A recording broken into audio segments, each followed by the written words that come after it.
Good afternoon, this is Nicholas from Gandora Gaming, and I hope you all had a great Thanksgiving, and now it's time to do some deck profile. So, I felt like on my coming back from my little one-day break, I want to tackle a deck that you probably never even heard of, but actually got really good support in the newest set, Crystal Revenge. Well, that deck being uh, the Warrior Star, or Star Warrior if you want to call him that.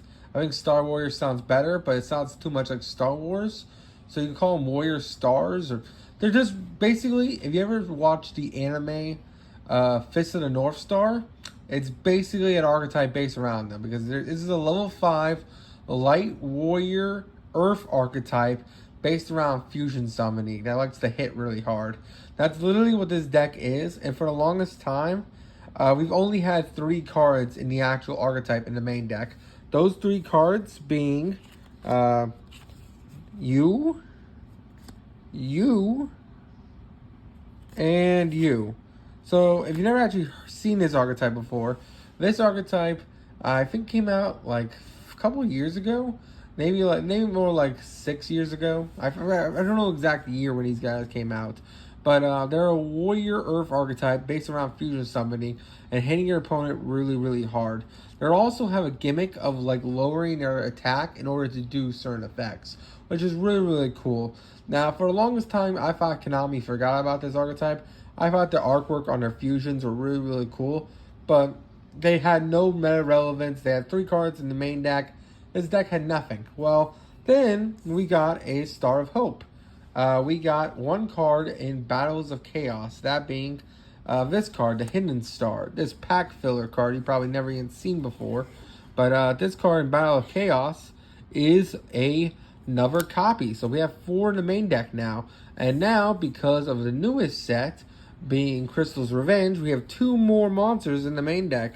That being you and you. So now we have 5 main deck monsters, which is pretty much saying a lot. Which, when the archetype first came out, it only had 3. So the fact that we have 3 fusions and 3 main deck, 5 main deck monsters now is pretty insane, honestly, when you get down to the brass tacks. And this archetype isn't even bad for like casual standards. Now, don't get me wrong, this isn't no meta deck. This ain't bringing down tier. But I think this deck is very splashable in a lot of different decks that you wouldn't expect. For example, this new guy we just got.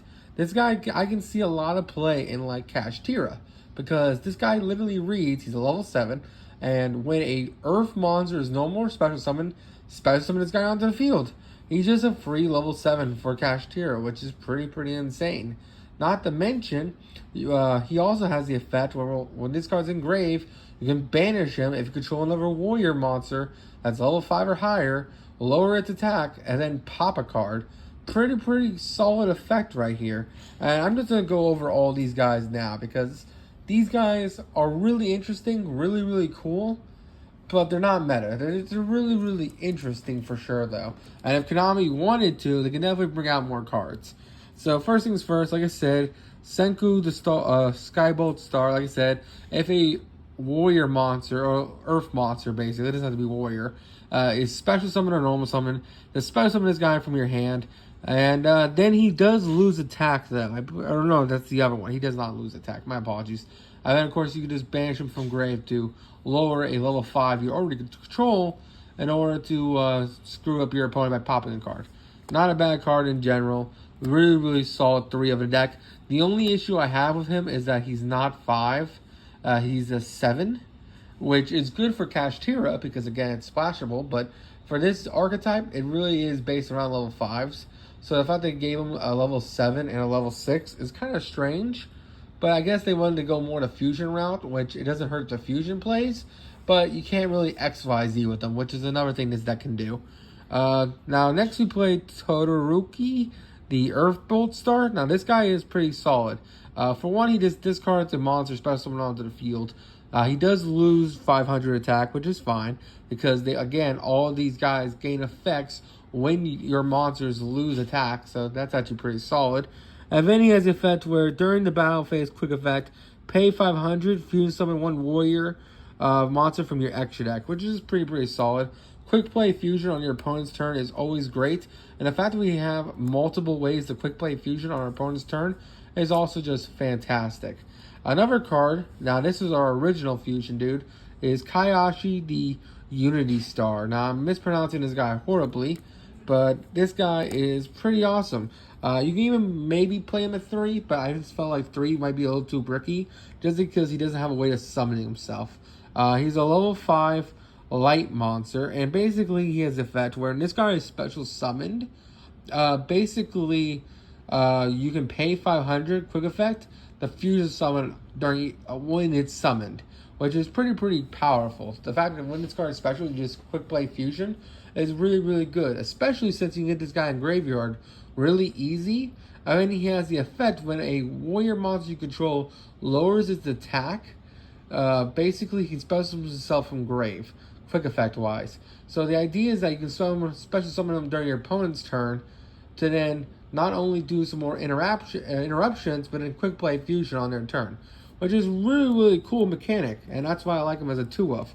We're also playing 2 Hayate, the Earthbound Star. I consider putting him up to 3, honestly, Earthbound Star here, but he's not the greatest, and I'll get into why in a second. So, one, if you don't know, he has 2 effects. One, he can be normal summoned if you control the monsters, or if you only control light monsters, which isn't bad at all. So the fact that he could be normal summoned as if he was a level 4 is pretty solid. And then basically you can special summon a level 5 light warrior monster from your hand. But there's only 2, maybe 3, no, 2 targets in the entire deck. That being Kakashi and the next monster, which we'll get into, which is Tema. But this guy just basically says, hey, I'm a free rank 5 for lights, which isn't bad. And then he also has the effect where, once per turn, when a warrior monster is targeted for attack, you'll make this card lose exactly 500 to negate an attack. So this is another way to lower attack in order to do something. So he's just a negate attack. He's not bad, but he's not great either. We're also playing 2 Tema, the Sky Star, the last of the originals. This guy is actually pretty good. So not only does he have the fact that if your opponent controls a monster, or if you control an Earth monster, you just normal summon this guy without tributing, which is just great. The fact he's just a free normal is pretty solid. And then he has the effect, if this card is normal or special summoned, you can special summon a level 5 Earth monster from your deck to hand, which is pretty solid. If you're wondering who that's going to be, it's this guy right here. We'll get into Kakashi the Hidden Star in a second. But basically, you just get another free rank 5. And then you'll use each effect once per turn. His other effect is that once a turn, when your opponent activates an effect that targets warrior monsters you control, quick effect, make this card lose 500 attack exactly. Negate the activation if you do destroy that card. So he does negate protect when it comes to targeting removal, which is pretty solid. I just wish this deck had more, I don't know. It's really not a bad effect at all. I just wish it was just any effect. When your opponent activates a monster, just negate and destroy. Because this guy would have been insane. But for when the time it came out, it's not a bad card at all. And then for our final one we are playing the 2. This guy's technically the newest one, but no, these guys are the newest ones. This guy is Kazai the Hidden Star. Now this guy is actually pretty solid. So he can be special summoned by your hand by tributing 1 light or earth monster. And if you do, this card gains attack equal to the tributed monster's original attack. So he does get pretty big. Then he has the effect of, you can only special summon this guy once a turn. You can banish 1 warrior monster to grave. Send 1 light or earth monster from your deck to graveyard. So the idea behind this is that you can send him to grave. And then, of course, when one of these guys is going to lower their attacks, he'll trigger special summoning himself, which is pretty solid.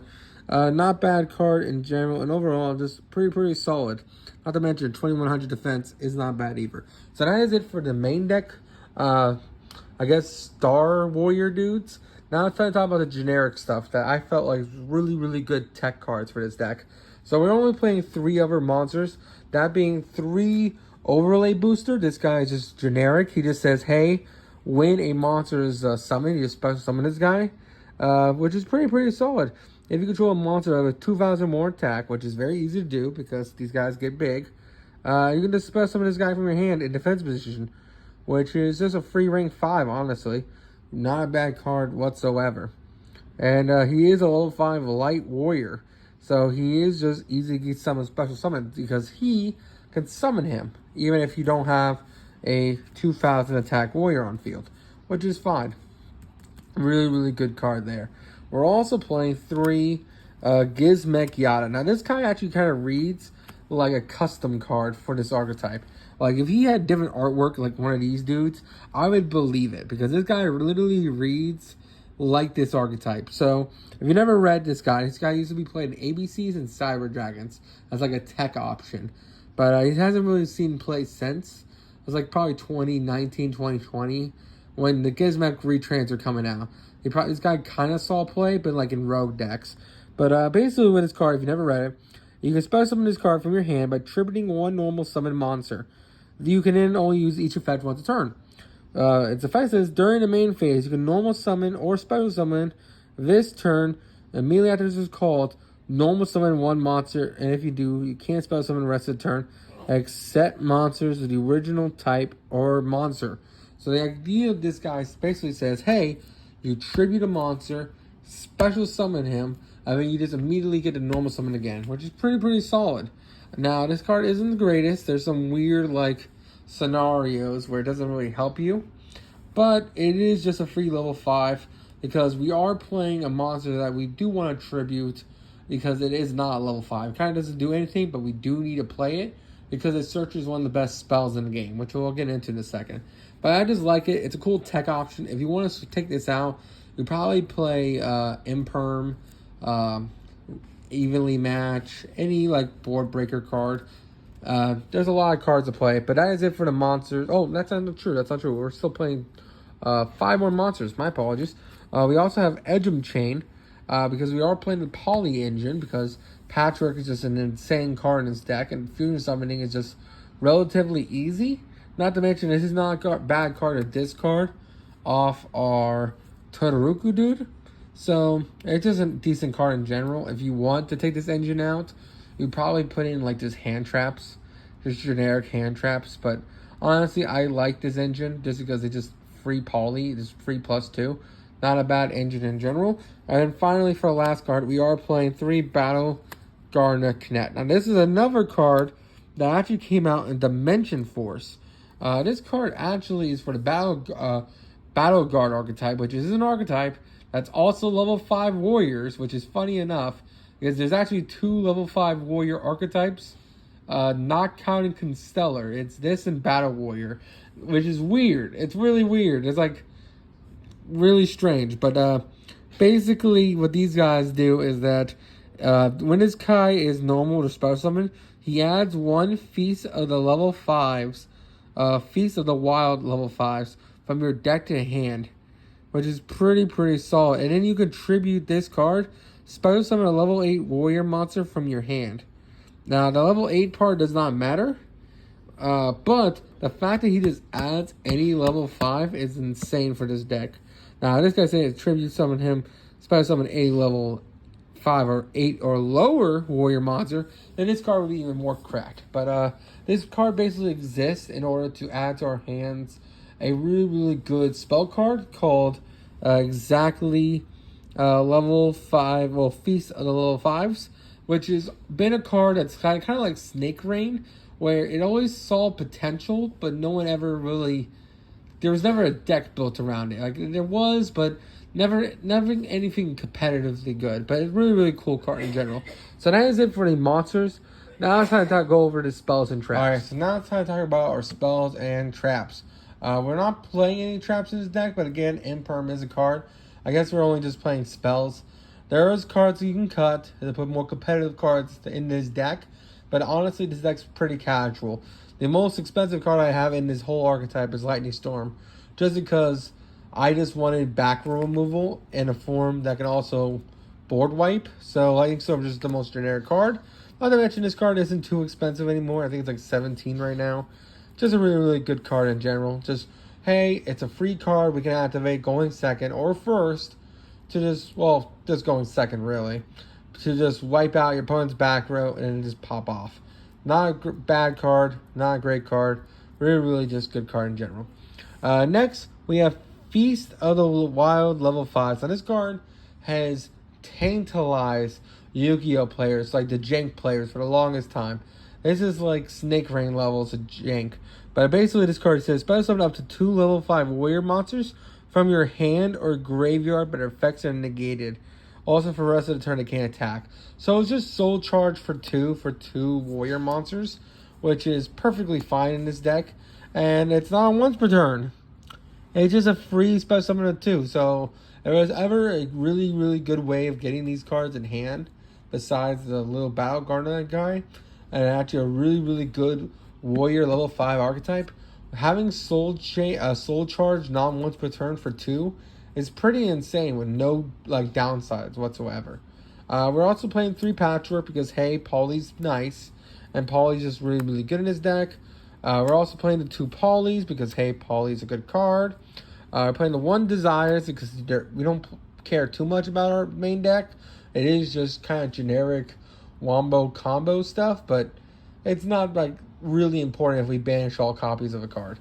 We're also playing 1 Call by the Grave, 1 Reinforcements in the Army. You probably could cut this card. I like to search Battle Garna with this card, so it's a free way to get Battle Garna.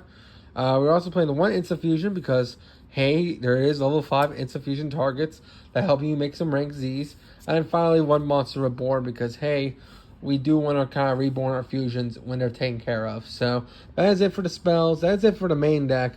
Hope you all enjoy. Let's go into the extra. Alright, so now it's time to go over our fusion monsters. Now we're going to go over the originals first before I go over the new one, because the new one is pretty powerful in the terms of this archetype.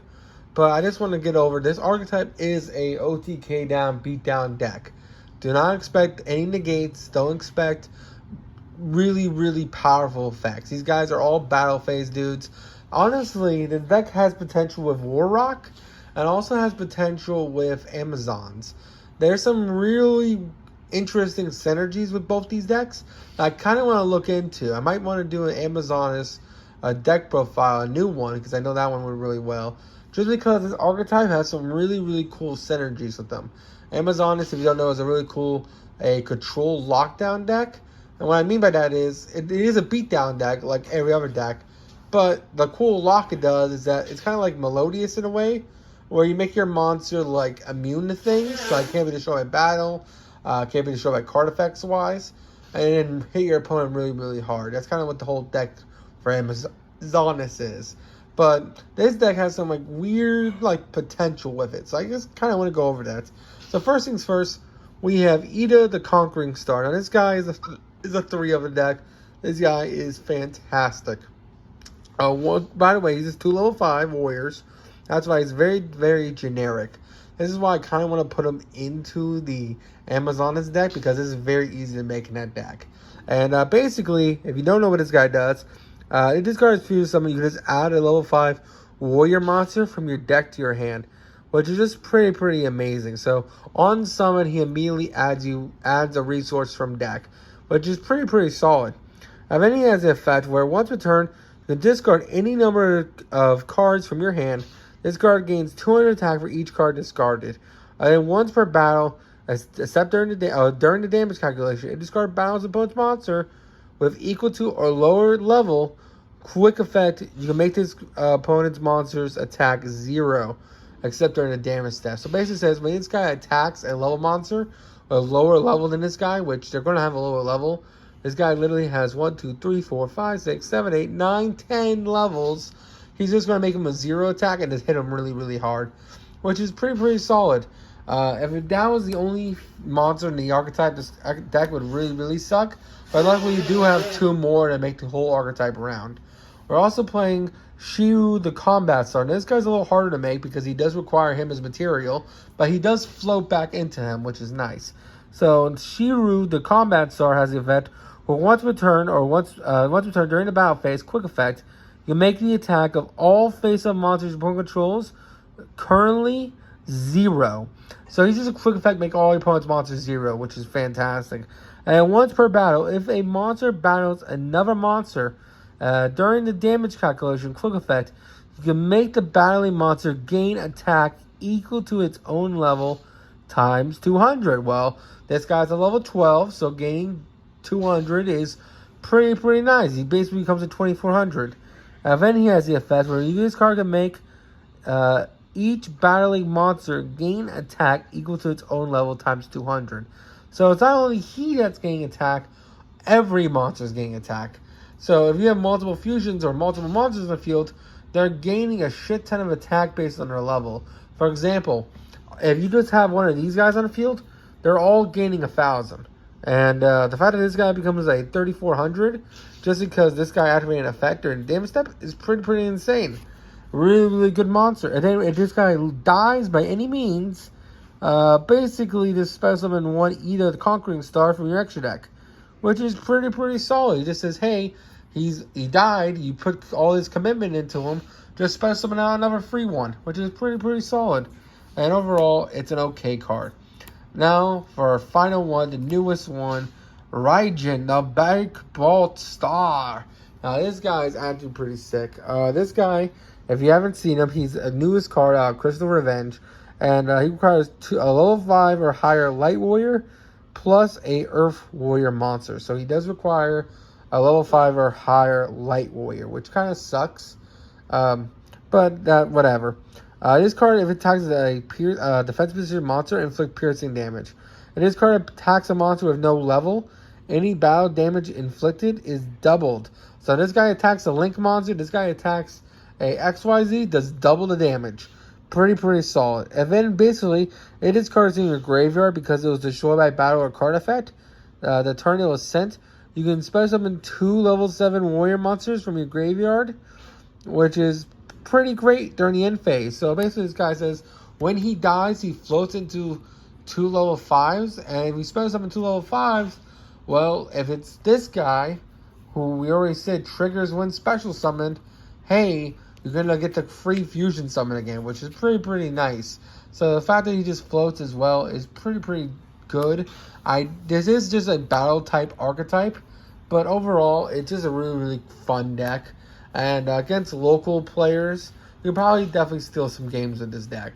That is it for the main fusions of the archetype. Now we have some generic ones. We are playing the one Guardian Chimera because we are playing the Patrick engine. All it takes is 3 monsters, which is generic as hell. And it just says, hey, let's draw 2, pop 1. Let's pop 2, draw 1. This card is a really great card and helps you definitely push for game and break boards. Why wouldn't you play that? Now, this is actually the most expensive card. If you don't want to play this card, you just play another XYZ. This card is probably like $45. But if you're playing like Tier Elements or you're playing Branded, you probably already own this dude. So you just smack him in here. We're also playing one of this guy. We're only playing Paracycloid because it's funny. We could have played Raijin, which is probably better. The Invoked Raijin because he does like Book of Muna card. And like I said, this guy does piercing damage, so that probably would have been better.